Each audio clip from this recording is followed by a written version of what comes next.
മുണ്ടക്കൈ ചൂരൽമല അതിജീവിതർക്കായി മുസ്ലിം league നിർമ്മിച്ച വീടുകളിൽ താമസം തുടങ്ങി. ആദ്യഘട്ടത്തിൽ നിർമ്മിച്ച 51 വീടുകളിലാണ് താമസം തുടങ്ങിയത്. പാണക്കാട് സാദിഖലി തങ്ങൾ ഉൾപ്പെടെയുള്ള നേതാക്കളുടെ സാന്നിധ്യത്തിലായിരുന്നു ചടങ്ങുകൾ. പ്രസ്ഥാനത്തിൻ്റെ ചരിത്രത്തിലെ തന്നെ ഏറ്റവും പ്രധാനപ്പെട്ട ഒരു ദിവസമായിരുന്നു ഇന്ന്. ലീഗ് വാഗ്ദാനം ചെയ്തതുപോലെ കേരളത്തിലെ ഏറ്റവും വലിയ ദുരന്തത്തെ അതിജീവിച്ച 51 കുടുംബങ്ങൾ ഇന്ന് ലീഗ് നിർമ്മിച്ചു നൽകിയ വീടുകളിൽ താമസം തുടങ്ങിയിരിക്കുകയാണ്. ആകെ 105 വീടുകളാണ് മുസ്ലിം ലീഗ് വാഗ്ദാനം ചെയ്തത്. അതിൽ 51 വീടുകളുടെ താക്കോൽ നേരത്തെ കൈമാറിയതാണ്. പക്ഷേ ചില മിനുക്കുപണികളൊക്കെ കഴിഞ്ഞ് ഓരോ കുടുംബങ്ങളും അവർക്ക് ആവശ്യമുള്ള ചില നിർമ്മാണങ്ങളൊക്കെ നടത്തി എല്ലാവരും ഒരുമിച്ച് താമസിക്കാമെന്ന് തീരുമാനിക്കുകയായിരുന്നു. അങ്ങനെയാണ് ഇന്ന് എല്ലാവരും ഒരുമിച്ച് താമസിക്കുന്ന ഒരു ദിവസം വന്നെത്തിയത്. പാണക്കാട് സാദിഖലി തങ്ങളുടെ സാന്നിധ്യത്തിലാണ് ഈ ഇന്നത്തെ ചടങ്ങുകൾ നടന്നത്. അദ്ദേഹത്തിൻ്റെ നേതൃത്വത്തിൽ പ്രത്യേക പ്രാർത്ഥനയുൾപ്പെടെ ഈ വീടുകൾക്ക് സമീപത്ത് ഉണ്ടായിരുന്നു. അതുപോലെ മുസ്ലിം ലീഗിൻ്റെ പ്രധാനപ്പെട്ട നേതാക്കൾ തങ്ങളോടൊപ്പം പി കെ കുഞ്ഞാലിക്കുട്ടി ഉൾപ്പെടെയുള്ള പ്രധാനപ്പെട്ട നേതാക്കളും ചടങ്ങുകളിൽ പങ്കെടുക്കാൻ എത്തിയിരുന്നു. ഉരുൾപൊട്ടലിന് വിധേയരായവർക്ക് അതിൽ ബുദ്ധിമുട്ട് വന്നിട്ടുള്ളവർക്ക് വീടെടുത്ത് കൊടുക്കും എന്ന് മുസ്ലിം ലീഗ് പ്രഖ്യാപിച്ചു. അതുപോലെ കഴിഞ്ഞ മാസം നമുക്ക് അത് കൈമാറാൻ സാധിച്ചു.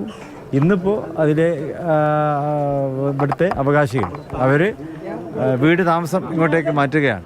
ഗുണഭോക്താക്കളെ സംബന്ധിച്ചിടത്തോളം അവർക്ക് ഏറെ ആശ്വാസകരമായ ഒരു ദിവസം കൂടിയാണ്. കാരണം പലരും വാടക വീടുകളിലായിരുന്നു. സർക്കാർ ടൗൺഷിപ്പിൽ വീട് വേണ്ട എന്ന് എഴുതി നൽകിയ ആളുകളൊക്കെയാണ്. അവർക്ക് വളരെ പെട്ടെന്ന് തന്നെ വീടുകളിലേക്ക് മാറാൻ കഴിഞ്ഞതിൻ്റെ സന്തോഷമുണ്ടായിരുന്നു.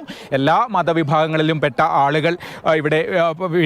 ആളുകൾക്ക് ഇവിടെ വീടുകൾ ലഭിച്ചിട്ടുണ്ട്. രാവിലെ പലരും ഗണപതി ഹോമവും മറ്റു പൂജകളുമൊക്കെ കഴിഞ്ഞാണ് വീടുകളിൽ താമസം തുടങ്ങിയത്. ആവശ്യമില്ലെന്ന് താക്കോല് തന്നിട്ട് അവർ പറഞ്ഞിട്ടുണ്ടായിരുന്നു. നമുക്ക് എന്താവശ്യം ഉണ്ടെങ്കിലും ഇതിൽ ചെയ്യാമെന്ന് അവർ പറഞ്ഞിട്ടുണ്ടായിരുന്നു. 3 ബെഡ്റൂം ഉണ്ട്, 2 ബാത്റൂം ഉണ്ട്, ഒരു ഹാള്, ഒരു സിറ്റ് ഔട്ട്, അടുക്കള, ഒരു വർക്ക് ഏരിയ. അടുത്ത കാലത്ത് മുസ്ലിം ലീഗിൽ ചേർന്ന സോപാന സംഗീതകാരൻ ഞെരളത്ത് ഹരിഗോവിന്ദൻ ഉൾപ്പെടെ സംസ്ഥാനത്തിൻ്റെ വിവിധ ഭാഗങ്ങളിൽ നിന്നുള്ള മുസ്ലിം ലീഗ് നേതാക്കളും പ്രവർത്തകരുമൊക്കെ ഈ സന്തോഷ നിമിഷത്തിന് സാക്ഷിയാകുവാൻ എത്തിയിരുന്നു. തുല്യനീതിക്കു വേണ്ടി നാം പാടണം, ഭിന്ന സുസ്വരം കേൾക്കുവാനാവണം. തുല്യനീതിക്കു വേണ്ടി നാം പാടണം, ഭിന്ന സുസ്വരം കേൾക്കുവാനാവണം. എന്തായാലും 51 കുടുംബങ്ങൾ, മുണ്ടക്കൈ ചൂരൽമല ദുരന്തത്തെ അതിജീവിച്ച 51 കുടുംബങ്ങൾ സന്തോഷത്തോടെ മുസ്ലിം ലീഗ് നിർമ്മിച്ചു നൽകിയ വീടുകളിൽ താമസം തുടങ്ങിയിരിക്കുകയാണ്. അതിജീവനത്തിൻ്റെ ഒരു ഘട്ടം പിന്നിട്ട് അടുത്ത ഘട്ടത്തിലേക്ക് ഇനി ജീവിതം പുതിയ മേഖലകളിലേക്ക് കരുപ്പിടിപ്പിക്കാനുള്ള ശ്രമത്തിലാണ് ദുരന്തത്തെ അതിജീവിച്ച എല്ലാവരും.